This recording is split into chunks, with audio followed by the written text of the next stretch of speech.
winning ways, and they have reduced that gap at the top of the Premier League table. Well, that was in their intention when they set off tonight. 5 points behind Arsenal.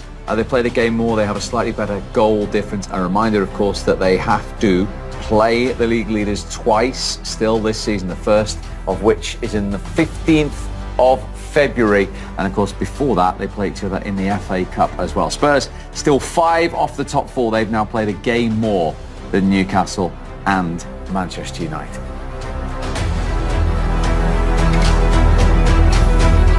So next up, of course, both the top 2 are in action on Sunday, but City are at home to Wolves first. So of course, if they win that, then when Arsenal take to the field at the Emirates against Manchester United, the gap then would just be 2 points. And of course, the Premier League all begins with Liverpool-Chelsea on Saturday, then a goal rush with a huge game at the bottom, West Ham against Everton, and it rounds off with the Monday night football, because that's when Spurs are next in action. 6 defeats in 10 league games now, and they have a London derby at Craven Cottage against Fulham. And they come out and score 4 second-half goals. Now, Erling Haaland's face there, the only time I've seen him that happy is when he's got a ball under his arm, when he's scored a hat-trick. Is a relief to him. He's listening to the noise about he's not scored in the last few games. That was massive for him tonight to score. You can tell by his reaction, the smile so wide on his face. And for them to stay out there that long is quite unusual, Sean. It definitely is. I think at half-time whistle, we heard a few boos here or there, and which I thought was unusual in general, especially with City being in second place. But I think the players responded in kind in the second half, and the fans responded in kind to what the players did. And at home, if you always have that fan base behind you, it's 100% like the 12th man, and it just pushes. Even if you're tired, you've managed to find that extra yard or that extra sprint. Like the last tackle that Ake put in, where he tries to get slide. Normally he's tired, but the crowd keep you going and you get that last run out.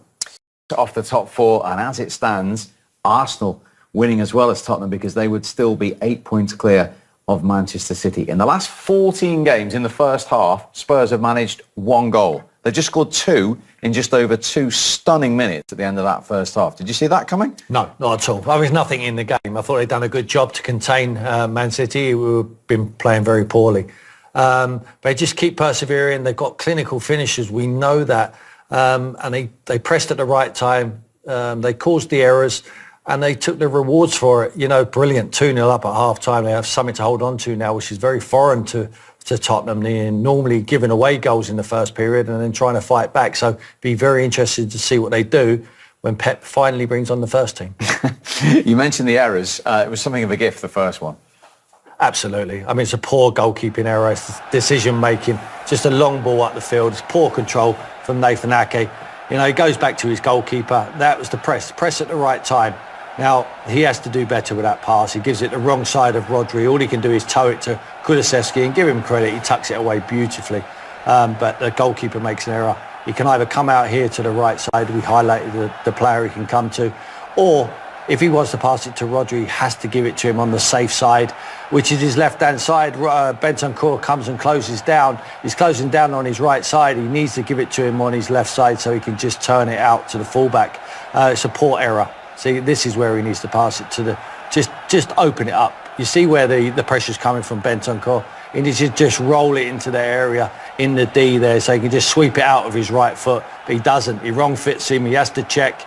And Bentancur puts pressure on at the right time, and a fantastic finish, really, under pressure from Kulusevski. Scored a goal last year in this fixture, and he's continued that form today. Yeah, he scored in the 4th minute of this fixture last season, 44th of this fixture this season, and just over 2 minutes later, Sean, you're still shell-shocked. All Manchester City fans are as well, because Harry Kane did this and provided the second goal.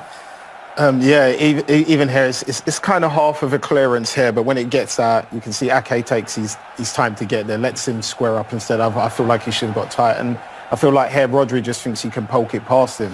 And for me, Kane does well there. He just gets it across the box with as much power as he can, and Ederson does the best he can, and it falls onto Emerson's head. But I think, like, we played, I wouldn't say well up until that point. We was in good control of the game.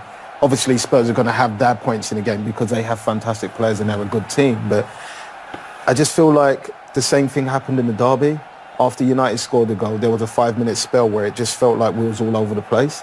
And I think the same thing happened there. Even on that goal, I think when they've broke, there's only 2 defenders running backwards towards their own goal. Like, where's both fullbacks? Yeah. Where's the holding midfielder?